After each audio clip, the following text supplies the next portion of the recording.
کیا دیکھ رہے ہیں, کیا سمجھ رہے ہیں, فرمائیے گا. بسم اللہ الرحمن الرحیم.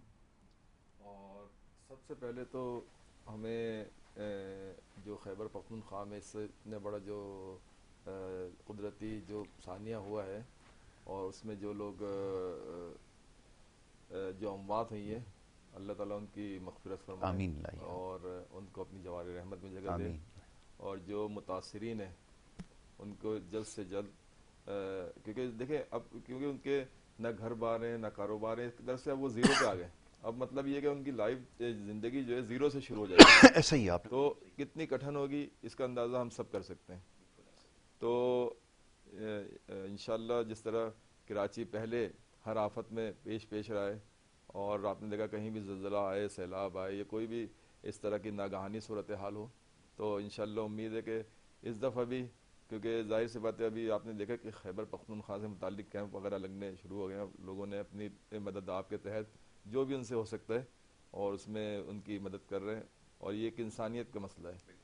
اور میری بھی اپیل ہے کہ جو بھی جتنا, کیونکہ ظاہر سی بات ہے کہ عوام جو ہے اس کے اندر ایک درد دل ہے, تو وہ ہر چاہے ان کا کسی بھی صوبے یا کسی بھی علاقے میں کوئی بھی ناگہانی صورتحال ہو تو وہ اپنا کردار ادا کرتے ہیں. اور اب دوسرا آپ نے بارش سے متعلق کراچی کا, تو اس کا تو میرا خیال ہے اب ذکر کرنی, کیونکہ اس کا تو آپ نے دیکھا یہ آج کا مسئلہ نہیں ہے, یہ سالہ سال سے یہ اس پہ پروگرام بھی ہوتے ہیں, بحث و مباحثے بھی ہوتے ہیں, تجاویز بھی دی جاتی ہیں, سب کچھ کیا جاتا ہے. لیکن آپ نے دیکھا کہ جو ہمارے ابھی آپ دیکھ لیں پروجیکٹ جو ہمارے چل رہے ہیں, اگر آپ صفورہ سے لے کے جو نمائش تک کا چل رہا ہے, تو ان کو کتنا سال ہو گیا, یہ تقریباً 4 سال 5 سال ہو رہے ہیں, اور ابھی کتنے سال لگیں گے اس کا کچھ پتہ نہیں. اچھا پھر دوسرے کریم آباد پہ آپ دیکھیں کہ اس کو بھی تقریباً, جبکہ وہ کتنا بڑا پروجیکٹ نہیں, ایک انڈر پاس کا پروجیکٹ ہے, لیکن اس کو بھی آپ دیکھیں کہ اس کو بھی ایک عرصہ گزر گیا, اور ابھی کتنا عرصہ, ابھی کتنا ٹائم اور لگے گا یہ کچھ پتہ نہیں ہے. اسی طرح آپ دیکھیں جوہر میں جو پروجیکٹ شروع ہے, تو جب آپ اس طرح پروجیکٹ ادھورے چھوڑیں گے, اور تو اس سے پھر ظاہر سی بات ہے ویسے ہی آپ دیکھیں کہ جو ہمارا شہر کراچی ہے وہ پولوشن میں دنیا میں 4تھے نمبر پہ, کبھی 3رے نمبر پہ آ جاتا ہے. اور شاید, اور خاص کر سندھ گورنمنٹ کوشش کر رہی ہے کہ ہم پہلے کسی چیز میں پہلے نمبر پہ آئے, چاہے وہ پولوشن ہو, گندگی ہو, غلاظت ہو. کیونکہ آپ دیکھیں بلدیہ سے آپ نے سارے اختیارات سندھ گورنمنٹ لے لی, کیونکہ انہیں امید نہیں تھی کہ ہم کراچی میں بلدیہ میں کبھی آ سکیں گے, تو اس وجہ سے شاید انہوں نے کہا کہ اس سے بہتر ہے کہ اختیارات ہی لے لیے جائیں ان سے. اب بلدیہ کے پاس اگر آپ دیکھیں بلدیہ کے جو نمائندے ہیں, ٹاؤن ناظم وغیرہ, آپ سے بھی بات ہوتی ہے ہماری, تو اس میں جماعت کی بہت بڑی اکثریت ہے. اور آپ نے دیکھا کہ جماعت نے دعوے بھی بہت کیے تھے جب الیکشن ہوئے تھے, اور کچھ کوشش بھی کرتے ہیں, لیکن وہ پھر اپنی مجبوریاں ہی بتاتے ہیں, اور وہ مجبوریاں وہی ہیں کہ سندھ گورنمنٹ ان کو فنڈز یا کچھ اس طرح کی جو چیزیں ہوتی ہیں, جو ان کا ایک رائٹ ہوتا ہے بلدیہ کا, وہ ان کو نہیں دے پاتی. تو یہ تو سب مطلب یہ کہ تقریباً ہر شہری پاکستان, کراچی کا بلکہ پاکستان کا, کراچی کا تو خیر فیس کر رہا ہے, بھگت رہا ہے جسے ہم بولتے ہیں, لیکن پورا پاکستان جانتا ہے کہ کراچی میں کیا ہو رہا ہے اور کس طرح کراچی کو تباہ. جبکہ دیکھا جائے تو دنیا بھر کے جو اس طرح کے جو بزنس کمیونٹی والے شہر ہوتے ہیں وہ بہت صاف ستھرے ہوتے ہیں, ان میں لا اینڈ آرڈر کی سچویشن بہت اچھی ہوتی ہے, اور ادھر قاعدے قانون کے مطابق پورا نظام چل رہا ہوتا ہے. لیکن یہاں آپ دیکھیں کہ جس کا جہاں جی چاہتا ہے وہ بیٹھ کے کاروبار شروع کرتا ہے, جس کا جہاں دل چاہتا ہے. اچھا پھر کاروبار بھی ایسے نہیں, یہاں پہ منشیات کا آپ دیکھیں کتنا تیزی سے رجحان بڑھتا چلا جا رہا ہے. اچھا پھر دوسری بات یہ کہ جو مہنگائی اور جو چیزیں ہو رہی ہیں اس سے جو ٹینشن ہو رہی ہے لوگوں کو, ذہنی جو مریض ہیں کہ لڑائی جھگڑے جو ہم اکثر پروگراموں میں ذکر کرتے ہیں, وہ چیزیں بڑھتی چلی جا رہی ہیں. اور اب اس پہ اگر اس طرح کی جو قدرتی آفات آ جاتی ہیں, تو وہ جب آپ اتنے چھوٹے چھوٹے مسئلے حل نہیں کر پاتے, ان کا کوئی متبادل نہیں کر پاتے, تو آپ اتنے بڑے قدرتی آفات سے کیسے نمٹیں گے. اچھا پھر دوسری بات یہ کہ پھر جو نااہل اور اس طرح کے جو لوگ ہوتے ہیں, وہ ایک بہت پرانا شعر ہے, ہر شاخ پہ الو بیٹھا ہے انجام گلستہ کیا ہوگا. تو ہم بچپن میں سنتے تھے, پڑھتے تھے, اور اس کو پھر کیونکہ اس وقت یہ چیز سمجھ میں نہیں آتی تھی, لیکن اب کیونکہ ہم نے پریکٹیکلی یہ چیز اپنے شہر میں دیکھ رہے ہیں, چلے پورے پاکستان کو چھوڑ دیں, ہم اپنے شہر اپنے صوبے میں دیکھ رہے ہیں کہ تسلسل سے حکومتیں چل رہی ہیں, تسلسل سے پاور آ رہی ہے, صحیح ہے, لیکن اس کے باوجود بھی مسئلے بجائے صحیح ہونے کے بگڑتے چلے جا رہے ہیں. تو پھر ہمیں وہی بچپن کا وہ شعر یاد آتا ہے, اور بچپن کی جو چیزیں ہیں جیسے اندھیری نگری چوپٹ راج کی ہم کہانی پڑھتے تھے بادشاہ کی کہ کس طرح, تو اب ہمیں وہی نظام یہاں اپنے ملک اور اپنے شہر میں پریکٹیکلی نظر آ رہے ہیں. کیونکہ آپ دیکھیں, آپ اکثر دیکھتے ہیں اربوں کا بجٹ بنا ہوتا ہے, بالکل ایسا ہی ہے. تعلیم کے لیے اتنے ارب رکھ دیے, صحت کے لیے اتنے رکھ دیے, لیکن گراؤنڈ ریئلٹی کیا ہے؟ اربا ارب روپے مطلب تزئین و وہی. آرائش کے لیے خرچ ہو رہے ہیں, وزیر اعلیٰ ہاؤس کے, ان کے ان کے, مگر تو شہر کی اچھا حالت پھر آپ دوسری بات یہ کہ ان کے کام دیکھیں نا آپ. مسئلہ یہ ہے کہ ٹھیک ہے آپ کو اگر ایک اچھی سیلری مل رہی ہے, اگر آپ کہیں بھی کچھ بھی خدمات انجام دے رہے ہیں, جاب کر رہے ہیں, تو وہ چیز اگر پروموٹ ہو رہی ہے, اوپر جا رہی ہے, اچھی جا رہی ہے, آپ کی مراعات میں اضافہ ہو رہا ہے, کوئی مسئلہ نہیں. یہاں تو کچھ نہ کرنے پہ بھی مراعات میں, ابھی آپ نے دیکھا کہ اسمبلی میں ایف بی آر ہو گیا, اسمبلیاں ہو گئی, M N A M P ہو گئے, ان کی تنخواہیں ہو گئی. اب مجھے بتائیں کہ اس پوزیشن میں اس طرح کی مراعات مطلب دنیا میں شاید ہی کوئی مثال نہیں ملتی ہو. جو مثالیں پاکستان میں اس وقت جو مثالیں بن رہی ہیں, کیوں ظاہر سی بات ہے مثال اسی پہ دی جاتی ہے. بالکل ایسا ہی. میں قطع کلامی کی معذرت چاہوں گا. آپ نے دیکھا ہوگا شہر کے اندر اس وقت گاڑیاں نئی چمچماتی 0 میٹر گاڑیاں دندناتی پھر رہی ہیں بغیر نمبر پلیٹ کے, الٹی سیدھی نمبر پلیٹوں کے, اور آگے ایف بی آر کا اسٹیکر چپکایا ہوا ہے. یہ مطلب سوچیں تو صحیح کہ ایک ادارہ جس کی کارکردگی پہ اتنے سوالات ہیں, اس کے اوپر اگر ایک ایک شخص کو یہ گاڑیاں دی جا رہی ہیں, تو پھر تو اللہ ہی حافظ ہے اس ملک کا. دیکھیں ابھی جو بجٹ آیا تھا اور اس میں جو ایف بی آر کو اختیارات دیے گئے تھے, اور جس طرح سرکاری اداروں کو اختیارات دی, ظاہر سی بات ہے جو اختیارات دیے جاتے ہیں وہ دیے تو جاتے ہیں 2 نمبری یا غلط کام کرنے والوں کو, لیکن اس کی گرفت میں کون آتا ہے؟ اس میں عام طور پہ جو ایک عام بزنس مین ہوتا ہے, اور وہ اس لیے کہ اگر وہ بلیک میل ہوگا تو آپ کو رشوت دے گا.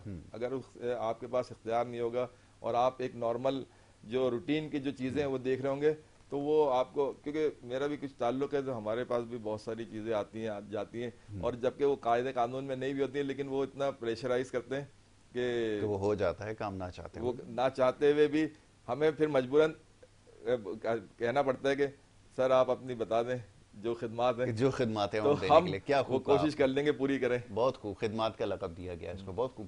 اچھا ڈاکٹر صاحب بھی, ڈاکٹر محمد شہباز ہمارے ساتھ لائن پر موجود ہیں, ان کو بھی شامل گفتگو کروں گا. ڈاکٹر صاحب آپ کا بہت شکریہ پروگرام میں وقت دینے کے لیے.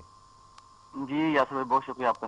ڈاکٹر صاحب آپ زیادہ وقت ملک سے باہر ہوتے ہیں, اور وہاں پر میں اکثر دیکھتا ہوں کہ ایک موضوع ایسا ہے جس کے اوپر بڑی بات ہوتی ہے, ہمارے لوگ شاید ابھی تک اس سے واقف نہیں ہے, وہ کلائمیٹ چینج کے حوالے سے ہے. بڑی میں دیکھتا ہوں کانفرنسز ہوتی ہیں, دنیا کے بڑے بڑے لیڈرز اس کے اوپر جو ہے سر جوڑ کر بیٹھے ہوتے ہیں, باتیں کر رہے ہوتے ہیں.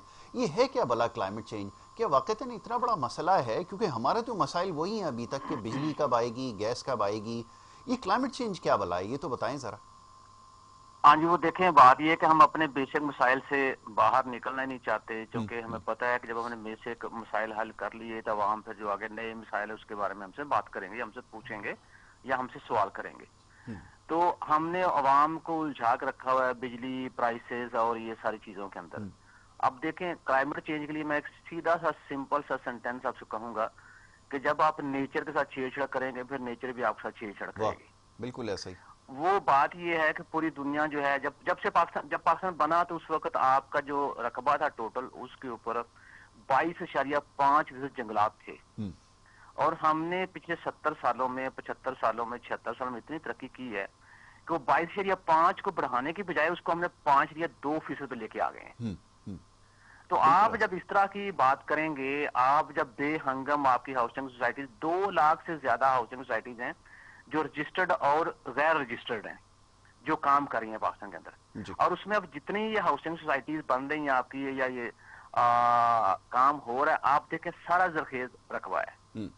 کوئی دریا کے ساتھ ہے, کوئی نہر کے ساتھ ہے, کوئی کسی چھوٹی نہر کے ساتھ ہے. آپ مجھے کوئی ایسی ہاؤسنگ سوسائٹی بتا دیں جو کسی غیر آباد زمین کے اوپر اس کو آباد کیا جا رہا ہے یا غیر آباد زمین کو آباد کیا جا رہا ہے. تو جب یہ ساری چیزیں ہوں گی, دیکھیں جو گرینری ہے, سبزہ ہے, جو قدرتی چیزیں ہیں, اس کا ایک اپنا رول ہوتا ہے. تو جب ہم ان چیزوں کو کاٹیں گے, ان چیزوں کے اوپر ہم مکان بنائیں گے ڈیولپمنٹ کے نام پر, پوری دنیا کے اندر یہ کام ہو رہا ہے, خالی پاکستان کے اندر نہیں ہے. دنیا میں ایک ہی بزنس ہے, وہ ریئل اسٹیٹ کا بزنس ہے. وہ آپ چاہے پاکستان میں سندھ میں چلے جائیں, پنجاب میں چلے جائیں, کے پی کے میں چلے جائیں, گلگت بلتستان میں چلے جائیں, آزاد کشمیر میں چلے جائیں, آپ بلوچستان میں چلے جائیں گے, آپ کو ایک یہی بزنس نظر آئے گا. اور پھر آپ پوری دنیا گھومیں, کیا یورپ, کیا UK, کیا امریکہ, ایک یہی بزنس ہے. مجھے بتائیں کہ جب یہ اب کام کریں گے اور نام دیں گے اس کو اکنامک ڈیولپمنٹ کا, وہاں کنسٹرکشن ہوگی, وہاں گاڑیاں آئیں گی, سارا کچھ ہوگا, ہیٹ بڑھے گا نا آپ کا. اللہ تعالیٰ نے آپ کو زمین کا ٹکڑا دیا, پورا بیلنس بنا کے دیا. اس کا مطلب یہ ہوا کہ آپ کا جو ٹوٹل رقبہ ہے کم از کم اس کے 25% کے اوپر جنگلات ہونے چاہیے. جی. اور یہ وہی جنگلات ہیں جن کے بارے میں پڑھتے تھے کہ یہ درخت جو ہیں یہ درجہ ارتھ کو بڑا معتدل رکھتے ہیں, درخت جو ہیں بارش برسانے کا سبب بنتے ہیں, درخت جو ہیں آپ کو دھوپ سے بچاتے ہیں. تو یہ ساری چیزیں وہ جو درخت کر رہے تھے ہم نے انہی کو کاٹنا شروع کر دیا.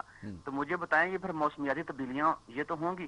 کبھی ہم کتابوں میں پڑھا کرتے تھے کہ جی بادل بھی پھٹ جاتے ہیں. جی. اب وہ چیزیں ہمیں دیکھنے کو مل رہی ہیں. بالکل تو ایسا یہ ہی ہے. آپ نے جتنا نیچر کے ساتھ کھلواڑ کیا, نیچر اب اس کے کانسیکوینسز جو ہیں وہ بھی آپ کو بیئر کرنے پڑ رہے ہیں اور آپ کر رہے ہیں. اور اس کے بعد بڑی الارمنگ سچویشن یہ ہے کہ کلائمیٹ چینج کے اندر پاکستان وہ نمبر 1 ملک ہے جس کے سب سے زیادہ اثرات جو ہیں وہ آ رہے ہیں. لیکن ہم بالکل آنکھیں بند کر کے بیٹھے ہوئے ہیں. ہم بے جا لوگوں کو جناب وہ ایوارڈ تقسیم کر رہے ہیں. آپ پتہ نہیں کیا کوئی سفارشی بابو جو ہیں وہ سارے لگے ہوئے ہیں. مجھے بتائیے کہ آپ کو پتہ ہے کہ ہم جو کلائمیٹ چینج جو رسک کنٹریز کی لسٹ میں ہم نمبر 1 ہیں. ہم نے کوئی ایسا ادارہ بنایا پاکستان کے اندر پچھلے 15-20 سالوں سے لوڈ شیڈنگ کا ایشو ہے. کیا ہم نے کوئی انرجی کی یونیورسٹی بنائی؟ کیا ہم نے یونیورسٹیز کے اندر انرجی انوائرمنٹ یا کلائمیٹ چینج کے ڈپارٹمنٹ بنائے؟ نہیں. یہ ساری چیزیں آپ کو چائنا میں ملیں گی ہر ایک یونیورسٹی کے اندر. اس وجہ سے چائنا ترقی بھی کر رہا ہے. اس وجہ سے چائنا جو ہے کلائمیٹ چینجز کے جو ساتھ اس سے بچتا آ رہا ہے. اس وجہ سے چائنی اکانومی جو ہے پوری دنیا کے اوپر ڈومینیٹ کر رہی ہے. جہاں تک بات رہی یورپ کی, جیسے بھی آپ نے کہا, میں پچھلے 10-12 دن وہاں پہ رہ کے ہوں, گرمی کی شدت وہاں پہ بڑھ رہی ہے. جب کبھی 2005 یا 6 کی بات ہے, 7-8 کی بات ہے, پاکستان میں درجہ تو ہوتا تھا لاہور کے اندر 42 degree centigrade, 43 degree centigrade, 44 یا 45. اب یہاں پہ بات 50 پہ چلی گئی ہے. یورپ کے اندر اب 40 سے 41 42 جو درجات ہونا شروع ہو گیا ہے. بالکل ایسا ہی. تو بات کرنے کا مقصد یہ ہے کہ ہمیں ہر بندے کو اپنے حصے کا کام کرنا چاہیے, وہ چاہے گورنمنٹ میں ہو, چاہے وہ ڈسٹرکٹ ایڈمنسٹریشن میں ہو یا لوکل لیول پہ ہو, کہ درختوں کو ہمیں اتنا ہی امپورٹنٹ قرار دینا چاہیے جتنا کہ ہماری اپنی زندگی ہے. اور پھر درخت جو ہیں یہ آپ کی زندگی, آپ کو سروائیو کرنے میں آپ کی ہیلپ کرتے ہیں. لیکن ہم سب سے پہلے جب کوئی گھر بنانا ہو, کوئی اس کے اندر کوئی درخت ہو پرانا, تو اس کو بجائے ایڈجسٹ کرنے کے ہم سب سے پہلے اس کو کاٹتے ہیں. کوئی سڑک بنانی ہے, سب سے پہلے ہم درختوں کو کاٹتے ہیں. بلکہ آپ نے کتنے موزے جو ہیں وہ آموں کے باغ کاٹ کے وہاں پہ آپ نے ہاؤسنگ سوسائٹیز بنائی ہیں. جی ایسا ہی ہے. بالکل آپ نے صحیح کہا کہ یہ صورتحال ہمارے یہاں ہے. اور ہمارے یہاں بڑی عجیب بات ہے نا, کلائمیٹ کے حوالے سے کوئی بات ہے عملاً تو کچھ ظاہر ہے ہو ہی نہیں سکتا, کیونکہ ابھی تک معاملات سمجھ میں آئے ہی نہیں ہیں کہ یہ جو موسمیاتی تبدیلیاں ہیں یہ کیوں رونما ہو رہی ہیں پوری دنیا میں. جیسا بھی ڈاکٹر صاحب عرض کر رہے ہیں کہ پوری دنیا میں تحقیقی ادارے بھی بنائے جا رہے ہیں, ریسرچ بھی ہو رہا ہے, یہ بھی دیکھا جا رہا ہے کہ اگر اس سے نقصانات ہوں گے تو اس کا تخمینہ کیسے لگایا جائے گا. آپ کو یاد ہوگا تو پچھلے سالوں میں بھی 3 یا 4 سال قبل جب ایک سیلاب آیا سندھ کے اندر, جو نقصانات ہوئے, جب یہ سوال ہوا باہر والوں نے جن سے ہم جاتے ہیں, تو انہوں نے سوال کیا کہ نقصانات کے بارے میں بتائیے ذرا, تو سب الگ الگ فگرز جو ہے وہ کوٹ کر رہے تھے. تو یہ بڑی حیران کن اور بڑی مضحکہ خیز بات ہے کہ آپ کے پاس ابھی تک یہی نہیں ہے آپ کو پتا کہ آپ کے نقصانات کس طرح ہو رہے ہیں. جب آپ کو نقصانات کا اندازہ ہی نہیں ہے تو اس کا کیا تخمینہ لگائیں گے, اور بھرپائی کا تو سوال ہی نہیں پیدا ہوتا. تو یہ ایک سب سے بڑا پرابلم ہے کہ ہمیں یہ چیز ابھی تک سمجھ میں نہیں آیا. ایوارڈ تو خیر ہمیں لینے آتے ہیں, وہ ہم لے رہے ہیں. وہ خاتون کوئی ایک وزیر ہیں یا بڑے اہم عہدے پر ہیں, وہ ایوارڈ تو کوئی مل گیا, لیکن میں سوچتا ہوں کہ نہ عملاً کچھ ہے, نہ کوئی ایسا سولوشن پیش کیا کہ اس کے اوپر اگر کام کیا جائے, نہ اس کے اوپر کوئی حکمت عملی ہے. حکومتیں یہاں موجود ہیں, سب کچھ ہے, کوئی چیز نظر گراؤنڈ پہ نہیں آ رہی. میں صرف زبانی جمع خرچ اور سوشل میڈیا کا خاص طور پہ استعمال آپ جانتے ہیں, اب تو لوگوں کو ہائر کیا ہوا ہے, تو اس کے موسمیات کی حوالے سے, یہ کلائمیٹ کے حوالے سے کا ٹویٹ کروا دینا, اس سے زیادہ اور کوئی کام ہمارا نہیں ہے. اور یہی کچھ ہمیں ساری شعبدے بازی ہے, یہ ہمیں بخوبی آتی ہے اور یہ کام ہم جانتے ہیں. جب اب یہ فرمائیے کہ کیا جائے, پختونخوا کی حکومت ہو, سندھ حکومت ہو, اس میں تو سب برابر ہیں نا. آپ یہ تو نہیں کہہ سکتے کہ سارے کے سارے جو ہیں ان میں سے کوئی ایک ایسا مثالی کام کر رہا ہے کہ وہ درخت لگانے کی جو بات ہوئی تھی بہت اچھی بات تھی, مگر بڑی بدقسمتی یہ ہے کہ وہ بھی کرپشن کی نظر ہو جاتے ہیں اس طرح کے معاملات. لیکن یہ کہ چلیں بات تو ہوئی اس حوالے سے, ہمارے یہاں تو اس قسم کی کوئی بات ہے ہی نہیں. سندھ کے اندر اگر میں بات کروں, کہاں کوئی اس حوالے سے بات ہوئی. ابھی آپ نے بتایا آلودگی کے حوالے سے 100% درست ہے کہ دنیا کے آلودہ ترین شہروں میں دوسرا یا پہلا نمبر ہی ہوتا ہے ہمارا, یہ ہم نے پہنچا دیا. اس کا کیا کیا جائے؟ دیکھیں اصل میں اگر آپ دیکھیں کہ ظاہر سی بات ہے یہ جو ساری ڈیولپمنٹ پلاننگ وغیرہ یہ سب حکومتوں کی ذمہ داریاں ہوتی ہیں. صوبائی حکومت کی اپنی ذمہ داری ہوتی ہے, وفاق کی اپنی ایک ذمہ داری ہوتی ہے. اور اچھا پھر دوسری بات یہ ہے کہ جو آپ کابینہ بنا رہے ہیں اس میں جو لوگ لے رہے ہیں وہ کتنے قابل لوگ ہیں اور ان کی کیا قابلیت ہے, یہ سب چیزیں دیکھی جاتی ہیں. معاف کیجیے. تو اگر آپ دیکھیں ہماری جو پہلی گورنمنٹ جو پہلی اور اس کے بعد تو گورنمنٹ بنی 3.5 سال کی جو تھی, تو اس میں ہم نے بلین ٹری کا جو ایک منصوبہ تھا, اور ٹھیک ہے ایک بات ہے کہ اب ہم یہ ایک بہت بڑا منصوبہ تھا, اور اس میں جو ہے کیونکہ ہم منصوبے کی تعریف یا اس کے اچھائی کو بیان کرنے کے بجائے سب سے پہلے اس میں نقص نکالتے ہیں. یہ بات اور بالکل ابھی آپ نے جو چیزیں جیسے ڈاکٹر صاحب نے ابھی وہ تفصیلی گفتگو جو کی, تو آپ نے دیکھا کہ اس میں انہوں نے جو ہاؤسنگ سوسائٹیاں تھیں اس کے بارے میں کہا. اور یہ بات آج کی نہیں ہے, یہ تو خیر ناگہانی جو آفات آئی ہے تو آ جائیے, لیکن جب یہ جو پراپرٹی کا جو سلسلہ جو شروع ہوا تھا جو مشرف صاحب کے دور سے شروع ہوا تھا, اور مشرف صاحب نے اس کو ان کی کابینہ پرموٹ کیا تھا, اور آپ نے دیکھا کہ جیسے بحریہ ٹاؤن یا اس طرح کے جو بڑے بڑے پروجیکٹ تھے ان کے لیے کس طرح زمینیں دی گئیں اور کیا کیا گیا. اور جو آپ نے دیکھا کہ ہمارے جو دو جو یہ کہنا چاہیے متنازع شخصیات تھے جیسے جہانگیر ترین صاحب اور سلیم خان صاحب, تو یہ بہت ساری چیزیں تھیں. تو جب تک آپ اپنے اندر جو لوگ ہیں اگر ان کا محاسبہ نہیں کریں گے تو آپ دوسرے کے اوپر انگلی نہیں اٹھا سکتے. اب آپ دیکھ رہے ہیں کہ جتنے بھی پارٹیاں ہیں اس میں جو وزیروں کی اگر آپ لسٹ نکالیں تو وہ وزیر ایک دفعہ نہیں کئی دفعہ وفاق میں اور صوبوں میں وزیر رہ چکے ہیں. ابھی جیسے آپ نے شہری رحمان صاحب کا ذکر کیا, یا جیسے یا جیسے پنجاب کے عطا تارڑ وغیرہ, بہت سارے لوگ جو ہیں اگر آپ ان کو دیکھیں تو یہ پہلی دفعہ وزیر نہیں آئے یا ابھی سیاست میں نہیں آئے. جبکہ آپ دیکھیں پی ٹی آئی میں جو لوگ ہیں وہ ان میں بہت سے تو ایسے ہیں جن کے نہ کوئی ایم پی اے بنے نہ کوئی ایم این اے بنے.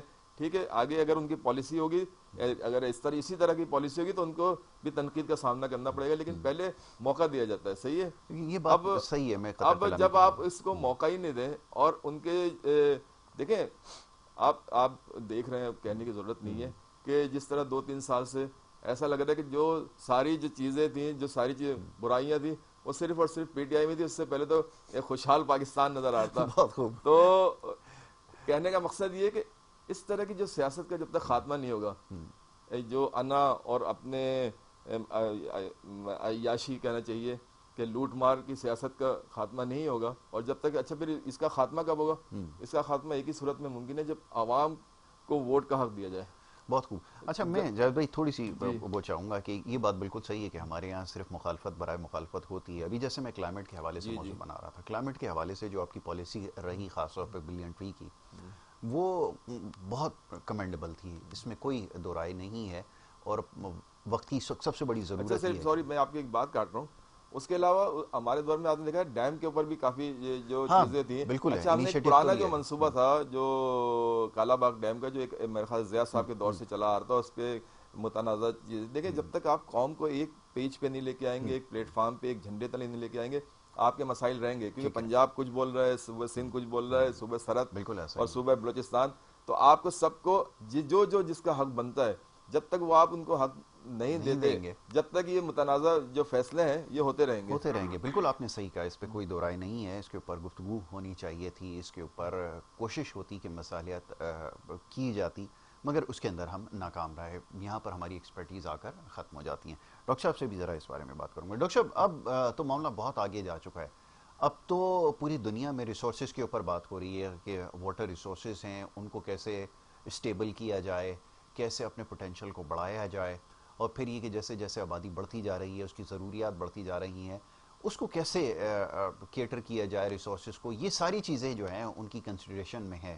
ہم لوگ کہیں بہت پیچھے ہیں. ابھی چائنا کی آپ مثال دیتے ہیں کیونکہ آپ کا زیادہ وقت وہاں گزرتا ہے, تو یہ ذرا بتائیے گا کہ کیا ان کے لیے بھی یہ کنسرن ہے, جیسے ان کی پاپولیشن دنیا کی سب سے بڑی پاپولیشن ہے اور اس میں مزید اضافہ ہو رہا ہے, تو یقیناً اس بارے میں تو پلاننگ کرتے ہوں گے, یا ڈے ٹو ڈے بیسس کے اوپر ہماری طرح سوچتے ہیں کہ چلیں آج کا معاملہ ہے اس کو اس طرح نپٹا دیا جائے. کتنا فرق ہے ذرا یہ تو بتائیں ہمیں. جی سب سے پہلی بات تو یہ ہے کہ ہمیں یہ بلیم گیم سے نکلنا چاہیے، ٹھیک ہے، وہاں پہ کوئی بندہ بلیم گیم نہیں کرتا، کام بالکل ٹھیک کرتے ہے. ہیں. یہاں پہ ہمارا رونا یہ ہے کہ ہر بندہ کہتا ہے جی ہمیں موقع دیا جائے، چاہے وہ کوئی بڑی سیاسی جماعت ہے، چھوٹی سیاسی جماعت ہے، یا کوئی نئی سیاسی جماعت ہے. بالکل ٹھیک. دیکھیے آپ ہسٹری کو دیکھیں گے، ہر سیاسی جماعت کو موقع دیا گیا، ایون کہ پی ٹی آئی کو موقع دیا گیا، وہ بھی جو 3.5 سال ہیں وہ آپ کے سامنے ہیں. جی. یہ جو بلین سونامی ٹری منصوبہ تھا یہ انہی کے دور میں شروع ہوا تھا. یقین کیجئے میں نے پورا کے پی کے جو ہے پیدل چل کے میں نے سارا وزٹ کیا، مجھے کہیں وہ درخت جو سونامی تھا مجھے نظر نہیں آیا. ہاں وہ سونامی نظر ضرور آیا ان جگہوں پہ جہاں پہ آلریڈی درخت لگے ہوئے تھے، وہ بھی دریا کے جو خشک اس کا حصہ تھا وہاں پہ. بھئی آپ نے اگر سونامی ٹری منصوبہ یہ شروع کیا ہے تو آپ ان علاقوں میں جائیں جہاں پہ درخت نہیں ہے. جی. جہاں پہ آلریڈی درخت ہیں وہاں کہاں منصوبہ آپ کا نظر آئے گا. تو یہ ویژن تھا اور یہ تھی ساری قابلیت. اچھا دوسری بات اب یہ ہے کہ دنیا جو ہے وہ اس کنسرن میں ہے کہ ہم کیسے جو ریسورسز ہیں اس کی سپلائی اور ڈیمانڈ جو چین ہے اس کو ہم سسٹین کریں. اس میں پاپولیشن جو ہے اس کا بہت بڑا فیکٹر آتا ہے. آپ دیکھیں گے چائنا جو ہے اس نے پاپولیشن کو ایک وقت تھا جب ان کی ون چائلڈ پالیسی تھی، پھر انہوں نے دیکھا کہ پاپولیشن جو گرافکس ہیں وہ ہمارے چینج ہو رہے ہیں یا ڈیویڈنڈ جو اس کا بھرپور طرح سے فائدہ نہیں اٹھا پا رہے، پھر انہوں نے پالیسی چینج کر دی. بات کرنے کا مقصد یہ ہے کہ پالیسی جو ہوتی ہے یہ وقت کی ضرورت کے مطابق اس کے اندر آپ ایڈجسٹمنٹ کرتے ہیں. ہمارے ہاں ہمیں پتہ ہے کہ ہمارے ریسورسز کم ہیں، لیکن آج بھی پاکستان کا جو پاپولیشن گروتھ ریٹ ہے وہ 2% سے زیادہ ہے آپ کا. اس سال جو آئی ایم ایف سے یہ بات کر رہا ہے کہ آئی ایم ایف کے جو اسٹیمیٹس ہیں کہ توقع ہے کہ آپ کا جو اکنامک گروتھ ریٹ ہے وہ 3 یا 3.5 ہوگا. مجھے بتائیے کہ جب آپ کا پاپولیشن ہے وہ 2% سے اوپر ہے تو اس کو کہ آپ کی جو گروتھ ہے اس کا 2% تو آپ کی پاپولیشن کی ایڈجسٹمنٹ میں چلا جائے گا. باقی جو آپ کا 1 یا 1.5% ہوگا اس سے آپ کیا کریں گے. اور یہ پاپولیشن گروتھ ہے چونکہ ہمارا 2 سے اوپر، اس وجہ سے ان امپلائمنٹ جو ہے وہ بھی آپ دیکھیں کہاں چلا گیا ہے. اس کی وجہ سے انفلیشن جو ہے وہ پاپولیشن کی گروتھ کی وجہ سے ڈیمانڈ میں اضافہ ہو رہا ہے، آپ کا انفلیشن بڑھتا جا رہا ہے. ہم کہتے تو ہیں ہم اس کو 4.5% کے اوپر لے آئیں، لیکن ایکچولی یہ سچویشن نہیں ہے. اچھا دوسری بات اب دیکھیں ہمارے جتنے پڑوسی ملک ہیں، آپ بنگلہ دیش کو لے لیں جن کے ساتھ آج کل ہماری ٹائز ماشاءاللہ بڑے اچھے طریقے سے چل رہی ہیں اور چلنی چاہیے. انہوں نے بھی اپنا جو پاپولیشن گروتھ ہے اس کو 2% سے نیچے لے کے 1.96% ہے. تو ہمیں بھی تھوڑا سا کب بچپن میں ہم سنا کرتے تھے کہ وہ آبادی میں اضافہ جو ہے وہ ساحل کھا جائے گا، یہ آبادی کا طوفان جو ہے اس سے بچنا چاہیے، ہمیں صحت مند شادی کرنی، صحت مند فیملی ہونی چاہیے، اس میں 2 ہی بچے ہونے چاہیے. اب بھی کبھی کبھی ہم اس اشتہار کو دیکھ لیتے ہیں، لیکن ہم جیسے میں نے آپ سے کہا نا کہ ہم سیریس نہیں ہیں. دیکھیں لوگ پاکستان کے اندر بھی قابل ہیں. بات یہ ہے کہ جب ہمارے اوپر جو لاٹ بیٹھی اس کے اندر سے احساس ذمہ داری ہی ختم ہو گیا ہے، تو وہ بیچارے جو قابل لوگ ہیں وہ کیا کریں. اور پھر ایک اور جو بڑی بات ہے وہ یہ کہ اب اس طرح کے اس ملک کے اندر حالات بن گئے ہیں کہ آپ نے اگر کام کر دیا بھول چوک سے تو پھر آپ کو اس کو کام کرنے کا حساب بھی دینا پڑے گا. اس لیے وہ لائق لوگ جو سارے خاموش بیٹھے ہوئے ہیں کہ ہم کام کرنے کے بعد کام کا حساب نہیں دے سکتے. باہر یہ ہو رہا ہے کہ جو ٹیلنٹڈ لوگ ہیں کہیں سے ان کو پتا چل دے کہ اس میں کوئی تھوڑا بہت سپارک ہے تو اس کو پورا وہ انوائرمنٹ بنا کے دیتے ہیں کام کرنے کے لیے. ہمارے ہاں یہی بات جیسے میں پہلے کر رہا ہوں کہ کوئی بندہ کام کرنے والا ہے تو ہم اس کے لیے سرکمسٹانس اس طرح کے پیدا کر دیتے ہیں کہ وہ اس ملک کو چھوڑنے پر مجبور ہو جاتا ہے. بالکل بالکل آپ نے صحیح کہا کہ یہ سچویشن تو ہے جس کا ہمیں سامنا ہے. معاف کیجیے کہ اگر کوئی واقعتاً کام کرنا چاہتا ہے، اگر پہلے یہ ہوا کرتا تھا، ہم نے تو کیونکہ اس طرح کی روایت قائم کر دی، اتنے چھاپے ڈالے، اتنی گرفتاریاں، ہمارا ایک پسندیدہ کام ہے. جب بھی ہمارے پاس اختیار آئے نا ہم ہر کسی کو تھانے دار بنا دیتے ہیں کہ وہ چھاپے بھی مارے، گرفتاریاں بھی کرے. یہی دیکھیں ابھی ایف بی آر کے حوالے سے تو ہمارا بس نہیں چلتا کہ ہم ہر کسی کو سرکاری ادارے کو تھانہ بنا دیں اور وہ جو بھی جائے اس کو گرفتاریاں ڈالیں. تو یہ کلچر جب ہوگا تو ظاہر ہے کہ آپ کے یہاں نہ انویسٹمنٹ آئے گی، نہ کام کرنے کے لیے کوئی کنڈیوسیو انوائرمنٹ جو ہے وہ میسر آئے گا. تو کیا جائے؟ اب سوال یہ پیدا ہوتا ہے کہ وہ ہماری ترجیحات میں نہیں ہے. سیاسی اختلافات ہوتے ہیں، پوری دنیا میں ہوتے ہیں، مگر یہاں جو کچھ ہو رہا ہے وہ سمجھ سے بالا تر ہے. فرمائیے ذرا. دیکھیں جیسے ابھی ڈاکٹر صاحب نے فرمایا، ویسے تو انہوں نے بڑے اچھے اعداد و شمار سب پیش کیے اور اس میں کہا کہ جی تنقید، تو اگر کوئی چھوٹی موٹی غلطی ہوتی ہے، غلطی ایک تو ہوتا ہے جان بوجھ کے آپ کوئی غلط کام کر رہے ہیں تو وہ غلطی نہیں ہوتی، وہ جرم ہوتا ہے. اور اگر انجانے میں کوئی غلطیاں ہو جاتی ہیں تو اس کو درگزر کیا جا سکتا ہے. لیکن پاکستان کی اگر 71 سے لے کے اب تک کی تاریخ دیکھی جائے اور جو لوگ آتے رہیں جاتے رہیں، ان کو ایک بڑا طویل موقع ملا تھا. 50 سال تقریباً میں سمجھتا ہوں 71 کے بعد سے اگر ضیاء صاحب کے دور سے شروع کریں تو یہی پی ڈی ایم کی جماعتیں کبھی صوبوں میں اور کبھی وفاق میں حکومتیں بناتی تھی.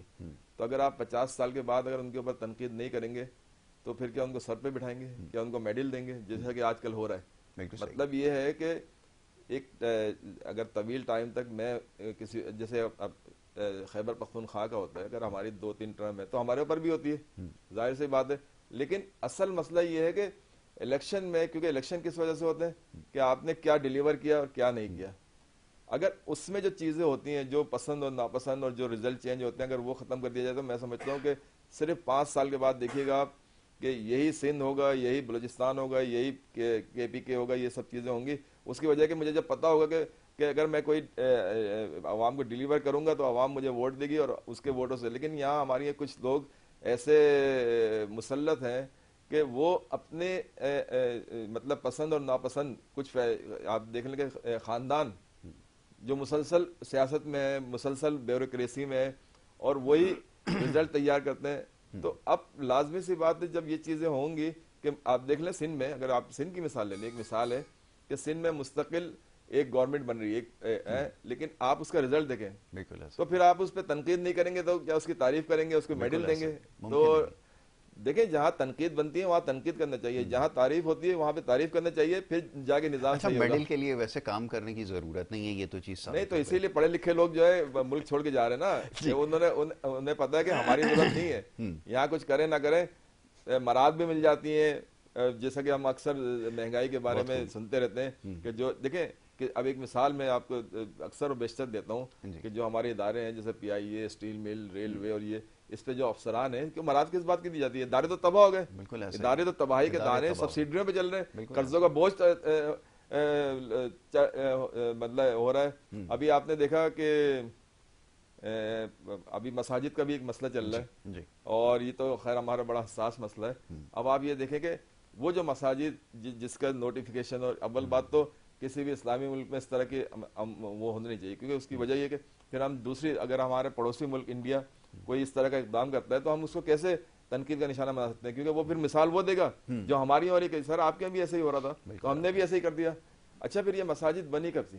آپ یہ دیکھیں, یہی پی ڈی ایم کی حکومتیں جب تھیں, جب ضیاء صاحب کے دور میں اور اس کے بعد کا جو دور تھا, تو اس وقت ان کو یہی ان کی ضرورت تھی. جیسے لال مسجد کا واقعہ جو مشرف صاحب کے دور میں ہوا تھا جو 50 سال سے تھی, تو 50 سال تک آپ کی نظروں سے اجھل رہی نہیں, 50 سال تک آپ اس میں اپنے مطلب کے جو لوگ تھے آتے رہے جاتے رہے. اب آپ کی پالیسی چینج ہو رہی ہے, آپ کی انٹرنیشنل جو ترجیحات ہیں وہ چینج ہو رہی ہیں, تو اب آپ کو مسجدیں بھی کھٹک رہی ہیں.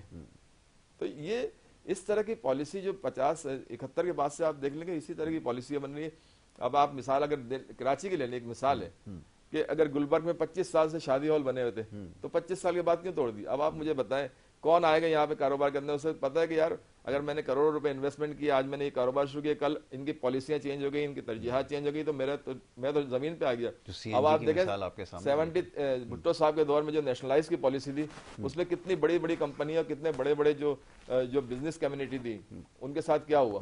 اور پھر اس کے بعد آپ دیکھیں وہ لوگ پھر باہر جا کے انہوں نے باہر جا کے اپنی قابلیت کا لوہا منوایا, لیکن پاکستان میں وہ کچھ نہیں کر سکے. تو اب اس پہ ہم اگر ڈاکٹر صاحب کی بات کی, ہم تنقید نہیں کریں گے تو کیا ان کی تعریفیں کریں گے, ان کو میڈل دیں گے؟ تو یہ تنقید, جہاں تنقید کی ضرورت ہے وہاں تنقید کریں, جہاں اچھے لوگ دیکھیں اگر اچھے لوگوں پہ آپ تنقید کریں گے تو اچھے لوگوں کو کچھ نہیں ہوگا. لوگ مجھے کہیں گے, اگر ایک مثال ہے ڈاکٹر ادیب رضوی صاحب ہے, ایک بہت بڑا نام ہے, اور گردوں کی منتقلی کے لیے انہوں نے بہت کام کیا اور ہم بچپن سے ان کو دیکھتے چلے آ رہے ہیں. اور ان کی اگر آپ ان سے ملیں تو وہ ایک عام سے لباس میں اور عام سے ڈاکٹر کی طرح رہتے ہیں, لیکن وہ ایک ان کے اندر جو ان کے اندر جو جذبات ہیں ملک کے لیے, قوم کے لیے, وہ کسی سے ڈھکے چھپے نہیں ہے. اور انہوں نے یہ سب اپنے فائدے کے لیے یا گاڑی کے لیے یا مراد کے لیے نہیں کیا, یہ صرف عوام کے لیے کیا. تو اب ایسے لوگوں کو اگر میڈل دیا جائے تو سمجھ میں آتا ہے, فخر کی بات ہے. لیکن اگر ایسے لوگوں کو کہ جنہوں نے ملک میں سوائے تباہی اور لوٹ مار کے اور بینک بیلنس بنانے کی کچھ نہیں کیا, تو پھر افسوس ہوتا ہے. بالکل ٹھیک ہے. تو یہ اپریسیشن کا بھی ایک بڑا معاملہ اور مسئلہ ہے. اسی طرح پروفیسر ہیں, بہت سارے لوگ ہیں. جی بالکل آپ نے صحیح کہا کہ جو واقعی لوگ ڈیزرو کرتے ہیں ان کا نام و نشان یہاں سے مٹ چکا ہے اور نہیں لوگ ان کو جانتے. مگر یہ کہ جو کچھ ہو رہا ہے اب اس کے اوپر کیا کہا جائے. بہرحال چلیں ڈاکٹر صاحب سے اس بارے میں پوچھتے ہیں. ڈاکٹر صاحب ذرا آگے معاملے کو اگر لے کر چلیں. ڈاکٹر صاحب لائن پر ہمارے ساتھ ہیں اس وقت؟ ڈاکٹر صاحب ہیں لائن پہ؟ نہیں, میرا نہیں خیال کہ وہ لائن پر اس وقت ہیں. تو تو یہ ایک بڑا معاملہ ہے. یہ اپریسیشن جو ہوتی ہے سرکاری سطح کے اوپر خاص طور پہ پوری دنیا میں ہوتا ہی ہے کہ جو واقعتاً بڑی غیر معمولی جن کی کارکردگی ہوتی ہے ان کو پھر ان تمام اعزازات سے نوازا جاتا ہے. اب یہ بھی ایک مذاق سا بن کر رہ گیا ہے جو کچھ ہو رہا ہے. میں اس کے اوپر زیادہ تو کچھ کہنا نہیں چاہتا بہرحال, لیکن بڑے حیرانی ہوتی ہے کہ آپ جیسے یہ بڑے بڑے, ابھی آپ نے آفیسرز کا نام بتایا, بیوروکریسی کے اندر بڑے بڑے نام رہے ہیں اور ان کے اداروں کی کارکردگی آپ دیکھیں 0/0 ہے. بڑے بڑے نام ہیں, بڑی بڑی مراتیں لے رہے ہیں, ملک کے باہر دورے بھی ہو رہے ہیں, سب کچھ ہو رہا ہے, مگر کارکردگی الحمدللہ سب کی 0 ہی ہے. تو یہ صرف ہمارے ملک میں یہ ساری چیزیں پائی جاتی ہیں. تو کیسے پھر آگے چلے گا اس کے بارے میں تو بتائیں, چاہے حکومت کوئی بھی ہو, ان کے ہاتھوں بھی تو بلیک میل ہوتے رہتے ہیں. ان کی کارکردگی آپ دیکھ لیں. دیکھیں جب تک آپ جینین عوامی نمائندے جو ہیں اور جو عوام کے درمیان رہتے ہیں اور جو عوام کے لیے سوچتے ہیں, اور ان کا اگر اسی طرح, کیونکہ ان کو اگر آپ عوام کو پاور, دیکھیں دنیا بھر میں یہ ایک نظام چل رہا ہے الیکشن کا, یہ ہمارے ملک میں کوئی نہیں ہے. اس کے علاوہ بھی دیکھیں آپ کہ جہاں جہاں یہ نظام چل رہا ہے اور جہاں عوامی رائے ہے وہاں پہ عوام کو ڈیلیور کیا جاتا ہے, کیونکہ انہیں پتہ ہے کہ یہی ہمیں ووٹ دے کے دوبارہ لے کے آئیں گے, ورنہ نہیں. لیکن یہاں پہ جو من پسند جو لوگوں کو لانا, تو پھر جو آنے والے ہیں پھر وہ انہی کے مطالبات اور انہی کے اس کے اوپر چلتے ہیں, نظریات پہ. اور یہ آج کا نہیں مسئلہ نہیں ہے, یہ گزشتہ 50-60 سال سے چل رہا ہے. کیونکہ اگر ہم اپنے والد یا اس سے پیچھے جائیں تو ماحول پھر بھی بہتر تھا, لیکن آہستہ آہستہ بگڑا اور اب یہ اپنے انتہا کے اوپر ہے. آپ دیکھیں کہ جب سے پی ٹی آئی گورنمنٹ میں آئی تھی 3.5 سال کا جو اس کا مختصر سا وہ تھا, اور اس کے بعد جو گورنمنٹ آئی ہے آپ دیکھیں جو نگراں بھی رہی اور اس کے بعد بھی رہی, اس کو جو نوازا گیا, تو انہوں نے کیا کیا؟ انہوں نے کوئی ملک کو ترقی دی؟ انہوں نے سوائے پی ٹی آئی کو نشانہ بنانے کے, آپ ان کی اس کے علاوہ کوئی قابلیت بتا دیں کسی شعبے میں کہ انہوں نے کسی محکمے کو پہلے اس کی انکم اتنی تھی اس کو پروموٹ کیا ہو, یا پاکستان کی ایکسپورٹ کو, یا پاکستان میں بے روزگاری جو 45% تک پہنچ گئی ہے ایک اعداد و شمار کے مطابق, اور غربت کی لکیر سے نیچے جو بیچارے جن کے کھانے کے نہیں, ظاہر سی بات ہے غربت کی لکیر کے نیچے آیا تو اس کے وسائل زیرو ہو گئے. تو ان کا صرف ایک ہی کارنامہ تھا جس پہ ان کو میڈل دیے گئے, اور وہ کارنامہ تھا کہ پی ٹی آئی کو کسی طرح دیوار سے لگایا جائے. لیکن الحمدللہ اللہ کا بڑا کرم ہے کہ آج بھی اگر الیکشن ہو جائے, آج بھی اگر کوئی سروے ہو تو اس میں پی ٹی آئی نمبر 1 ہی آئے گی. یہ میں اس لیے نہیں کہہ رہا کہ کیونکہ میں بھی ظاہر ایک پاکستانی ہوں, ایک عام پاکستانی ہوں, کہ میں مراتی یافتہ طبقے سے میرا تعلق نہیں ہے, تو میں عام لوگوں میں اٹھتا بیٹھتا ہوں, ان کی حالت دیکھتا ہوں, تو پھر مجھے دل سے افسوس ہوتا ہے اس بات پہ کہ ہمارے وسائل ہوتے ہوئے, کیونکہ ہم وسائل بے دریغ بیچ رہے ہیں ان کو اپنے. دیکھیں دنیا بھر میں اگر آپ کے پاس زرخیز زمین ہے تو اس سے فائدہ اٹھایا جاتا ہے, آپ کے پاس پورٹ ہے, آپ کے پاس معدنیات ہے, اس سے ملک کو ترقی دی جاتی ہے. لیکن ہمارے یہاں آپ اکثر و بیشتر سنتے ہیں سوشل میڈیا پہ اس پہ کہ ہمارے وسائل کو ہمارے جو طاقتور لوگ ہیں وہ بیچ رہے ہیں, وہ عوام کے مفاد کے لیے نہیں کر رہے, وہ اپنے مفادات کے لیے. اور پھر سب سے اس کی بڑی مثال یہ کہ وہ ریٹائر ہونے کے بعد پھر انہی ملکوں میں جا کے اپنے اور اپنے بچوں کی کاروبار سیٹ کرتے ہیں. تو اس سے یہ ثابت ہوتا ہے کہ یہ جو چیز ہم سنتے ہیں کہ یہ تنقید نہیں, یہ حقیقت ہے.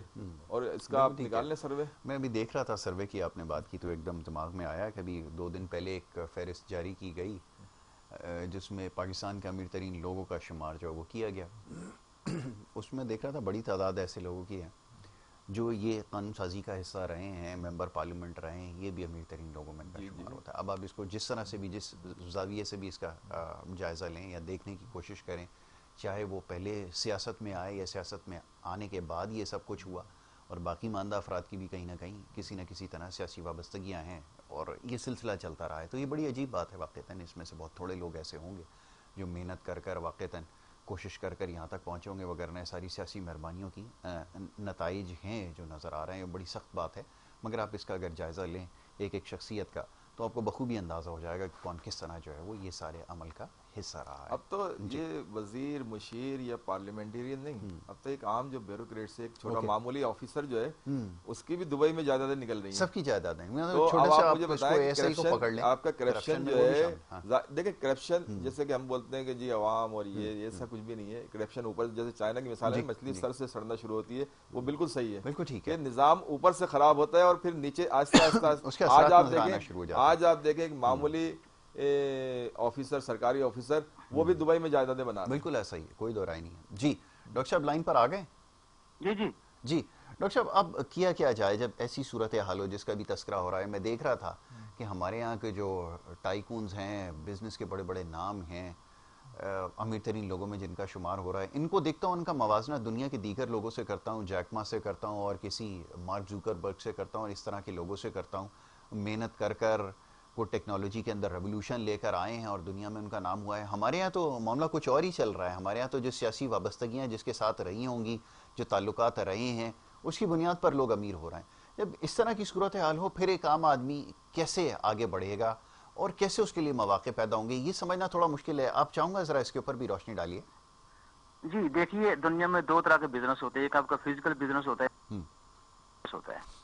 اب بات یہ ہے کہ ہمارا جو یہاں پہ پالیٹکس میں بھی انوالو ہو گیا ہے، اس لیے آپ کو جو لسٹ نظر آئی وہ ٹائکونز کی، وہ ظاہری بات ہے اس کے اندر آپ کو سیاست سے بھی لوگ آپ کو نظر آئے، اور آپ کو وہ لوگ نظر آئے کہ جب وہ حکومت میں تھے تو اس کے بعد آپ دیکھیں کہ ان کی جائیدادیں کیسے بڑھی ہیں، اور یہ سلسلہ آج سے نہیں ہے، یہ پچھلی کئی دہائیوں سے سلسلہ چلتا آ رہا ہے۔ ہم کسی ایک پرٹیکولر پیریڈ میں کسی پرٹیکولر گورنمنٹ کو وہ بلیم کر دیں تو یہ میرے خیال میں زیادتی ہوگی۔ دوسری بات میں تھوڑی تصحیح کر دوں کہ پاکستان میں جو انفلیشن ہے، جو ان امپلائمنٹ ہے، وہ تقریباً 24% ہے، جو پاورٹی لائن ہے یا پاورٹی ریٹ جو ہے آپ کا وہ 44% ہے۔ ٹھیک ہے۔ اچھا، اب دنیا میں پھر یہ ہوتا ہے، کچھ اس طرح کے بزنس ٹائکونز ہوتے ہیں جو لوگ بزنس کرتے ہیں، تو ریاست جو ہوتی ہے یہ اس کی ذمہ داری ہوتی ہے کہ اس بندے کو ایک اچھا انوائرمنٹ دے، کیونکہ اس نے خالی بزنس نہیں کرنا، اس نے آپ کا انفلوئنس کرنا ہے، اس نے آپ کا جو ان امپلائمنٹ اس کو اس نے کام کرنا ہے، پھر اس نے کنٹریبیوٹ کرنا ہے ملک کے جی ڈی پی کے اندر۔ اس لیے دنیا میں ہر کہیں جہاں بزنس لوگ لے کے آتے ہیں تو گورنمنٹ ان کو اپنی ایک ذمہ داری سمجھتی ہے۔ ہمارے ہاں ایک ریئل اسٹیٹ کا بزنس تھا جس کے اندر ہم نے بہت ساری چیزیں دنیا کو بھی ہم نے دکھائیں، بتائیں اور سکھائیں، اسی کو ہم نے کھوٹے لائن لگا دیا اور بڑے بھرپور طریقے سے کھوٹے لائن لگایا، ٹھیک ہے۔ باقی جو آپ جتنا مزید ڈاکومنٹس میں اندر آپ کہیں کہ ہمارا ایز ڈوئنگ انڈیکس جو ہے، ایز ڈوئنگ بزنس انڈیکس جو ہے وہ اتنے % بڑھ گیا ہے جی، وہ دیکھیں باقی ممالک جو ہے ہمارے پڑوس میں ان کا ایز ڈوئنگ بزنس انڈیکس جو ہم سے کم ہے۔ بات ریالٹی کی ہوتی ہے کہ گراؤنڈ ریالٹی کے اوپر کتنا آسان ہے بزنس کرنا۔ پھر دوسری بات یہ کہ آپ دیکھیں بزنس کے اندر رہتے ہوئے پھر آپ کی چینز ہوتی ہیں، ٹائز ہوتی ہیں آپ کی۔ سپوز کہ اگر ہم یہ ریئل اسٹیٹ بزنس کی بات کی، اس کے ساتھ 22-24 سیکٹر ایسے ہوتے ہیں کہ جو اس کے ساتھ وہ موو کر رہے ہوتے ہیں۔ تو اگر آپ کا ایک ریئل اسٹیٹ کا بزنس آپ کا بیٹھ گیا تو سمجھے کہ باقی 22 سے 24 سیکٹر جو آپ کے وہ بھی بیٹھ گئے ہیں، کیونکہ اس لیے اس کو کہتے ہیں میکرو اکانومی کے اندر جو اکنامک انڈیکیٹر تو نہیں ایک دوسرے کے ساتھ لنک ہوتے ہیں۔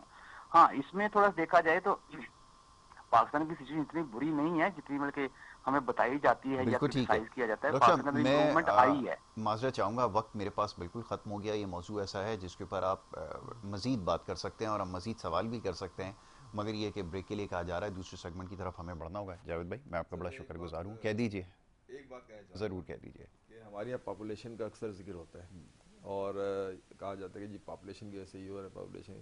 دیکھیں دنیا بھر میں جو ینگ جنریشن ہے وہ دنیا میں ہماری 60% تقریباً تھی اور اس کو ہم بہت اچھا یوٹیلائز کر سکتے تھے، لیکن آپ ان چیزیں دیکھیں، دنیا میں 1-1 کروڑ کے 1.5 کروڑ ارب کے ملک ہیں، لیکن وہاں بھی نظام بہتر چل رہا ہے، اور ہمارے یہاں جو آفیشیلی جو 30-35 کروڑ بتاتے ہیں اس پہ بھی ہمارا، اور پھر دوش دیتے ہیں اس کو، بھائی اپنی ناکامی نالائکیوں کو دوش دیں بجائے اس کے کبھی پاپولیشن کا، کبھی آمدنی کا، کبھی کسی کا بہانہ بنایا جائے۔ بڑی اچھی بات ہے۔ میرے خیال میں اس کے اوپر مزید میں اور کچھ اضافہ نہیں کر سکتا۔ بریک کے لیے کہا جا رہا ہے، بریک لیں گے، بریک کے بعد دوسرے سیگمنٹ کی طرف بڑھیں گے۔ آپ دیکھتے رہیے ہمارا پروگرام۔